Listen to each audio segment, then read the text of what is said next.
Hello hi నమస్తే, నేను మీ Dev. Welcome to our latest analysis of Jubilee Hills bypoll. ఈ రోజు మనం మాట్లాడుకోబోయే టాపిక్ మామూలు టాపిక్ కాదు. హైదరాబాద్లోని హాటెస్ట్ సీట్, పొలిటికల్ హీట్ పుట్టిస్తున్న జూబ్లీ హిల్స్ బైపోల్. ఇక్కడ సీన్ మామూలుగా లేదు. ఒకవైపు ఎంకరేజ్, ఇంకోవైపు సెంటిమెంట్, మరోవైపు స్ట్రాంగ్ అజెండా. మరి ఈ జూబ్లీ హిల్స్ ను గెలిచే గుర్రం ఏది? Let's decode. ఫస్ట్ కాంగ్రెస్ దగ్గరికి వద్దాం. Naveen Yadav youngster, last time ఓడిపోయాడు కాబట్టి కొంచెం సానుభూతి ఉంటుంది అనుకోండి. పబ్లిక్ లో క్రేజ్ బానే ఉంది, డౌటే లేదు. కానీ లాజిక్ ఎక్కడ వస్తుందంటే పొలిటికల్ ఎక్స్పీరియన్స్. ఒక లీడర్ గా ఎలా హ్యాండిల్ చేస్తాడనేదే $1 మిలియన్ క్వశ్చన్. కానీ క్యాండిడేట్ ను పక్కన పెడితే కాంగ్రెస్ మీద పబ్లిక్ లో భయంకరమైన వ్యతిరేకత ఉంది. ఏం చెప్పారు, ఏం చేశారు అనే ఫీలింగ్. కళ్యాణ లక్ష్మి, తులం బంగారం లాంటి హామీలు నెరవేర్చేవి కావని జనాలకు ఈ పాటికే అర్థమైపోయింది అనుకోండి. ఈ నెగటివిటీని నవీన్ యాదవ్ ఎలా దాటుతాడో చూడాలి. అయితే కాంగ్రెస్ కి ఒకే ఒక గోల్డెన్ ఛాన్స్ ఉంది. అదే జూబ్లీ హిల్స్ లో బర్నింగ్ ఇష్యూ, కబ్రిస్తాన్ అంటే శ్మశాన వాటిక. 7 ఏళ్లుగా మైనారిటీలు దీనికోసం పోరాడుతున్నారు.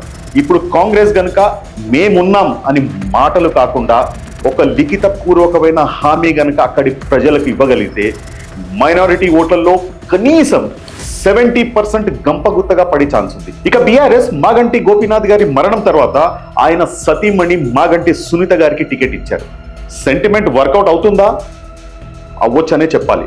కానీ ఈ సానుభూతి లెక్కలు సిటీలో వర్కౌట్ అవుతుందా? ఏమో. బీఆర్ఎస్ పార్టీ మీద జనాల్లో కొంత సానుకూలత ఉన్నా అస్సలు లాజిక్ ఇక్కడే ఉంది. బీఆర్ఎస్ అధికారంలో ఉన్న 10 ఏళ్లు చెయ్యలేని పనులు చాలానే ఉన్నాయి.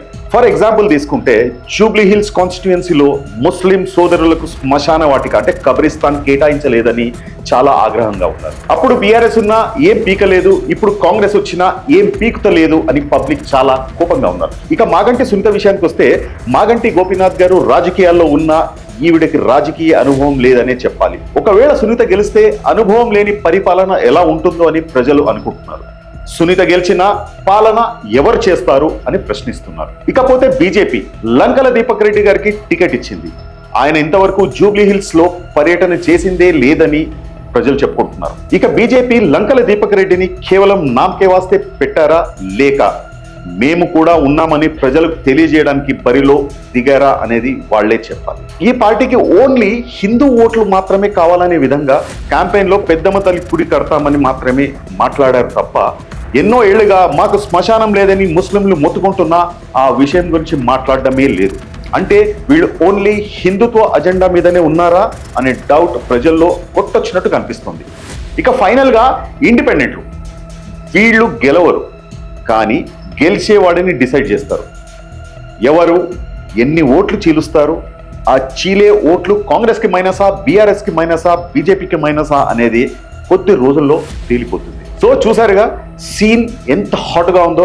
కాంగ్రెస్ గెలవాలంటే కబ్రిస్తాన్ హామీ ఇవ్వాలి, బీఆర్ఎస్ గెలవాలంటే 10 ఏళ్ల వ్యతిరేకతను, అనుభవం లేదన్న టాక్ను సెంటిమెంట్తో కొట్టాలి.